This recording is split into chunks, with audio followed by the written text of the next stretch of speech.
चाह रहा हूं अनंत विजय, अपना सवाल पूछने से पहले आप थोड़ा इस पर एक कमेंट भी करिएगा।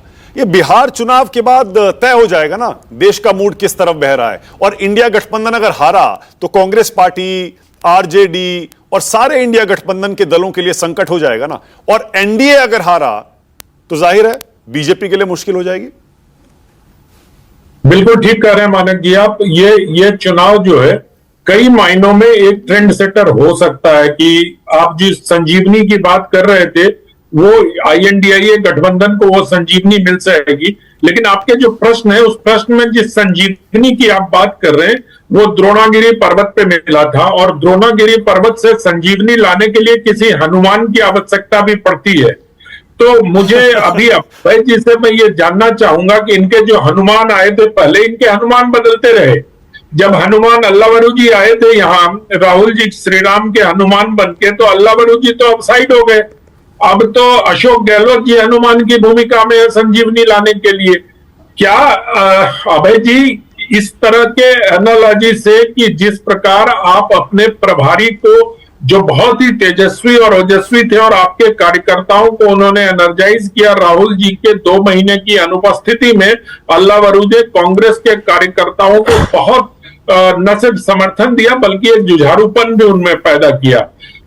उनको क्यों साइड लाइन कर दिया गया, उनके साथ क्यों इस प्रकार कार्यकर्ताओं ने बर्ताव किया, और उन पर कार्यकर्ताओं के साथ पक्षपात करने का आरोप आप ही के दल के सांसदों ने, चाहे वो राज्यसभा के हों लोकसभा के हों, आपसी बातचीत में लगाया कि इनको समझ में नहीं आता। क्या वो इसलिए हुआ कि अल्लावरू जी लालू यादव से मुक्त होकर कांग्रेस की एक अलग छवि बनाने वाले थे? ये मैं इसलिए कह रहा हूं भाई जी कि अल्लावरू ने जब प्रभार संभाला था उसके बाद लगातार पहले परंपरा रही कि जो भी प्रभारी कांग्रेस के होते थे वो सबसे बिहार जाते थे तो सबसे पहले लालू जी से मिलते थे, लेकिन अल्लावरू जी लालू जी से मिलने नहीं गए। ये एक संकेत था राजनीति में कि कांग्रेस पार्टी लालू यादव की छाया से मुक्त होना चाहती है। तो क्या उनके लिए उनको इसकी कीमत चुकानी पड़ी आपके राजनीतिक मतलब इच्छा शक्ति कम होने के कारण और लालू जी के परिदृश्य में आने के बाद? और इससे जुड़ा हुआ एक और सवाल है कि इस वक्त महागठबंधन का सबसे बड़ा चेहरा लालू यादव को होना चाहिए, लेकिन आप लोग लालू यादव जी के चेहरे का कहीं उपयोग नहीं कर रहे हैं, ना संकल्प पत्र में बड़ी छोटी सी। और वैसे क्या उनका आप लोगों को यह डर लग रहा है कि लालू यादव जी के चेहरे पर अगर चुनाव लड़ा तो वो जंगल राज उनके साथ बैगेज के तौर पर आ जाएगा, इसलिए आप लोग उनके नाम का उपयोग नहीं कर रहे हैं? मानक जी, पहले तो मैं साधुवाद देता हूं अनंत विजय जी ने, लेकिन एक अनुरोध भी करता हूं कि मेरे जैसे बहुत साधारण कार्यकर्ता से इतने सारे प्रश्न एक साथ पूछेंगे तो 2 सवाल है याद बहुत एक ओवर में तो 6 ही बॉल होता है। अब अनंत विजय जी तो 6 बॉल एक साथ मत डालिए। हाँ। मैं ये कह रहा हूं तो अनंत जी आपने बहुत अच्छी व्याख्या की। मैं हनुमान की संज्ञा नहीं देता कृष्णा अल्लावरू को। देखिए एक बहुत अच्छा चित्र मैं खींचने की कोशिश करता हूं आपकी बात से। द्वापर और त्रेता युग था। द्वापर में श्री कृष्ण थे, त्रेता में मर्यादा पुरुषोत्तम राम। तो रावण ने जिस प्रकार माता सीता का हरण किया था, भारतीय जनता पार्टी ने सत्ता का हरण किया है।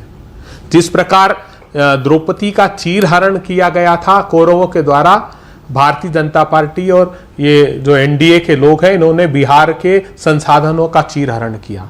तो एक खूबसूरत सी बात उभर कर आई कि द्वापर और त्रेता दोनों एक साथ हो गए इन दंभियों को हराने के लिए।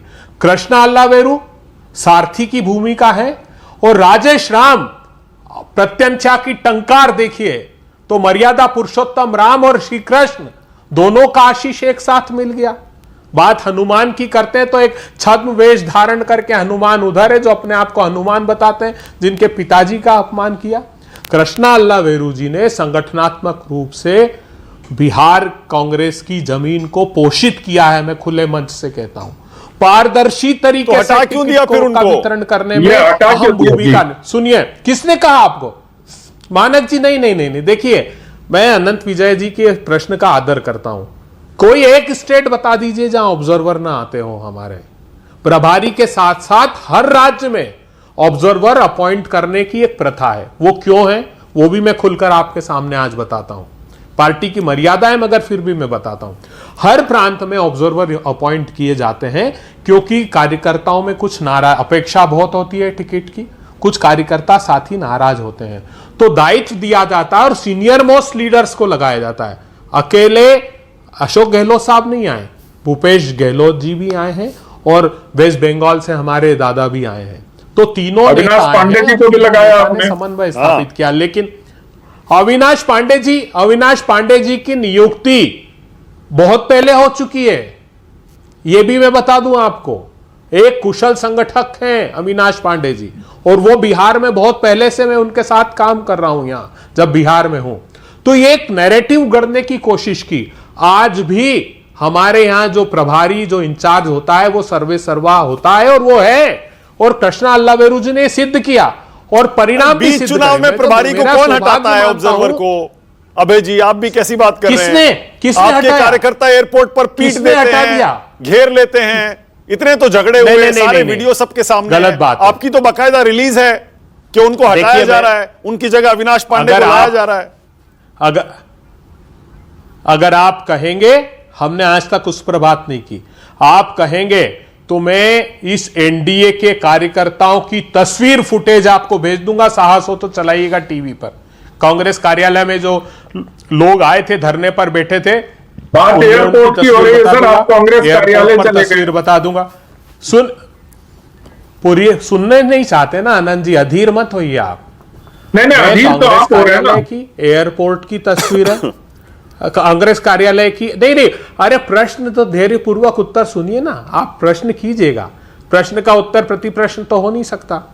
तो यह नियोजित रूप से पार्टी को हमारी बदनाम करने की कोशिश की। मैं इससे इनकार नहीं करता हूं, अनरेस्ट था क्योंकि 3000 आवेदन टिकटों के आए थे। एकमात्र राजनीतिक दल था जिसने क्यूआर कोड जारी किया, कृष्णा अल्लावेरू थे, जिन्होंने पारदर्शी तरीके से कहा कि नहीं, फिर बीच चुनाव अबे जी यही तो सवाल है। कार्यकर्ता को अवसर देना चाहिए। झूठ, सफेद झूठ। आज भी उतने अधिकार संपन्न है, आज भी नहीं हटाए गए, आज भी सारी निर्णायक भूमिका में वो हैं और वो एक नौजवान है। मुझ में सौभाग्य है, अच्छा, उम्र में चाहे मैं बड़ा हूं, लेकिन मेरा सौभाग्य है कि उन एक कुशल संगठनात्मक क्षमता के। ठीक है, और अनंत का दूसरा सवाल वो भी ले लीजिए। अवसर मिला। लालू जी कहां हैं? उनको क्यों आगे नहीं रख रहे आप? जंगल राज का वो पुराना वाला वो चिपक जाएगा लेबल, इसीलिए क्या?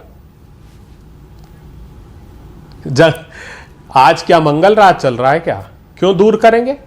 सबसे मुखर प्रखर नेता हैं लालू जी। और मैं एक बात और कहना चाहता हूं पूरे आदर के साथ, लालू जी वो एकमात्र पूरे देश में शख्सियत हैं जिन्होंने दृढ़ता से कांग्रेस पार्टी का हमेशा साथ दिया, कठिन से कठिन परिस्थिति में साथ दिया, प्रतिकूल से प्रतिकूल परिस्थिति में साथ दिया। वो चाहते तो वो जिसे बाकी के लोग भारतीय जनता पार्टी की शरण में चले गए डर के मारे। मैं कहता हूं पूरे साहस के साथ लालू जी आज भी लोहा ले रहे हैं। लालू जी के सुपुत्र जो हमारे मुख्यमंत्री पद के उम्मीदवार हैं, वो भी दृढ़ता से लोहा ले रहे हैं। तो ये भारतीय जनता पार्टी या एनडीए के लोग इस प्रकार की मानसिकता। अच्छा ठीक है अभय जी, एक छोटा सा स्पष्टीकरण, और छोटा सा स्पष्टीकरण, क्योंकि आप बिहार कांग्रेस में मीडिया के इंचार्ज हैं, आप ज्यादा बेहतर बता पाएंगे। आपने कहा कि कृष्णा अल्लावेरू को बिहार के ऑब्जर्वर या प्रभारी के पद से नहीं हटाया गया है, कुछ और ऑब्जर्वर और प्रभारी तैनात किए गए हैं। लेकिन ये 23 तारीख की जो कांग्रेस की प्रेस रिलीज है, honourable Congress president has appointed Shri Manish Sharma as the incharge of the Indian youth Congress with immediate effect. बीच चुनाव उनको यूथ कांग्रेस से हटा दिया, क्यों? नहीं मैं तो बड़ा, देखिए मीडिया की रिपोर्ट्स, ये बहुत पहले निर्णय प्रक्रियागत था। कृष्णा अल्लावेरू जी स्वयं ने कहा था कि मुझे चूंकि प्रभार यहां का दिया है तो 2 दायित्वों की अपेक्षा मुझे इस दायित्व में काम करना, और यह बहुत लंबे समय से प्रक्रियागत था। मगर पार्टी ने एक बहुत स्ट्रेटेजिक निर्णय लिया था। पार्टी ये चाहती थी कि यूथ कांग्रेस का उनका अनुभव और उनके स्ट्रक्चर का लाभ यहां हमको चुनाव में मिले, और वो मिला। आप देखिए युवा कांग्रेस ने ही तो यात्रा प्रारंभ। अच्छा ठीक है, ओके, सतीश जी कुछ कहना चाह रहे हैं, उसके बाद प्रियदर्शी रंजन के पास जाऊंगा।